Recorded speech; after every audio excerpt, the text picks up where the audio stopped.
Hello everyone, this is your host Nourish Khan and you are watching RR Sports Impact. Day 4 of the second test between Pakistan and Bangladesh. And Pakistan have recovered but still अभी भी हमने देखा कि किस तरीके से एक बहुत ही टेरिबल सा बैटिंग कोलैप्स आया एंड सिचुएशन अभी भी जो है पाकिस्तान को 120 प्लस रन अभी भी चाहिए जीतने के लिए with only 3 wickets in hand. So the situation for Bangladesh is that they just need to grab 3 wickets to create history and a clear 2-0 sweep. And for Pakistan, they need to fight hard with Rizwan still being not out through the and batting through the end of the day. तो रिजवान की वजह से थोड़ी उम्मीद बाकी है. 70 plus run उन्होंने बनाए हैं और अभी भी उम्मीद उनकी बाकी. Played exceptionally well.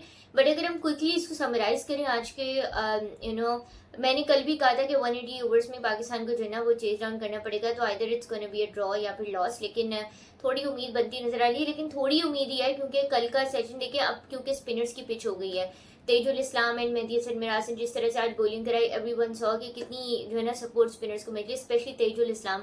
He did what he does beautifully. और उन्होंने बताया किस तरीके से नेचुरल वेरिएशन को एक्सप्लॉइट किया जाता है, नेचुरल डेप्थ की जो पिच की नेचर है उसको एक्सप्लॉइट किया जाता है. आज उन्होंने वही किया. वाइडर जो है ना आर्म एंगल से उन्होंने पहले सेशन में बॉल कराई और हमने देखा क्रॉस बैट से नहीं खेलने दे रहे थे हमारे बैटर्स को. अगर मैं क्विकली तीनों सेशंस को समराइज करूं, क्योंकि देखें स्कोर कार्ड एंड एवरीथिंग तो it's all there on the internet, but अगर हम टेक्निकली थोड़ा समराइज करें तो पहले सेशन में अगेन तेजुल इस्लाम ने वही किया जैसे मैंने पहले आपको बताया था. लेकिन दिस टाइम वाज डिफरेंट क्योंकि तेजुल इस्लाम ने पहले सेशन में wider angle of the ball को यूटिलाइज किया एंड देन वाइडर एंगल से बॉल कराई एंड देन उसी में जो है ना क्रॉस बैट में ही फंसाया हमारे बैटर्स को, जैसे उन्होंने पिछले सेशन में शान मसूद को फंसाया था. जो पाकिस्तान का पहला सेशन था बैटिंग सेशन, उसमें शान मसूद को भी इसी तरह से उन्होंने कंफ्यूज किया था और इस दफा भी उन्होंने ये किया और क्रॉस बैट के अंदर आके हमारे प्लेयर्स वैसे ही कंफ्यूज हो गए. But I got to give credit to Shan जिन्होंने बहुत जबरदस्त आज बैटिंग की. He scored 50 and impactful 50. It was footwork अच्छा था और he was taking his time to play spin, जल्दी नहीं कर रहे थे, which was a good thing. इसके अलावा अगर मैं बात करूं तो second session was by the way the highlight of the entire day. Babar Azam showed great, Shan Masood ने उनका बहुत भरपूर साथ दिया. But then again second session में पता है आपको क्यों सक्सीड किया बांग्लादेश ने? Second session was all about Shanto's wonderful captaincy. उन्होंने सिली पॉइंट को इतना एग्रेसिव रखा था और कैचिंग उसको बना दिया था उन्होंने बिल्कुल जो है ना ज़बरदस्त तरीके से. और बहुत ज़बरदस्त अंदाज में उन्होंने सिली पॉइंट को एग्रेसिव रखा था और उन्होंने अपनी फील्ड को क्लोज इन कर दिया था, जिसकी वजह से क्या हो रहा था कि सिंगल्स और डबल्स इतनी आसानी से लीक आउट नहीं हो पा रहे थे और स्ट्राइक रोटेशन में बड़ा मसला हो रहा था.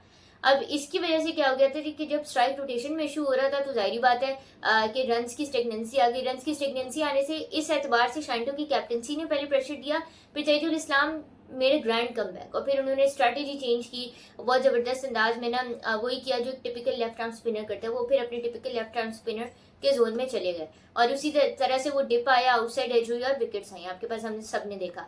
तो यहाँ तक तो दे बाबर आजम ने और शान मसूद ने शान मसूद स्पेशली बहुत उम्मीद दिलाई थी, लेकिन ही फेल प्रे और इसमें एक्सेप्शनल कैप्टनसी थी बांग्लादेश की. आप जितने प्रेस करें उतना कम होगा.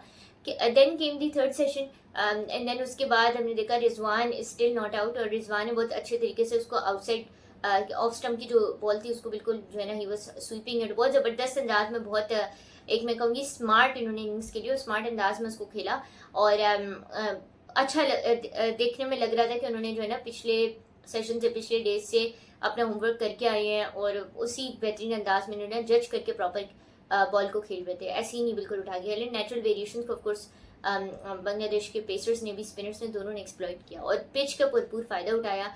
और ये जो है ना आज के पूरे डे की समरी थी because it was all about Pakistan batting from the morning to evening. तो I just try to quickly summarise it as quickly as possible. लेकिन for Pakistan the hope still lives.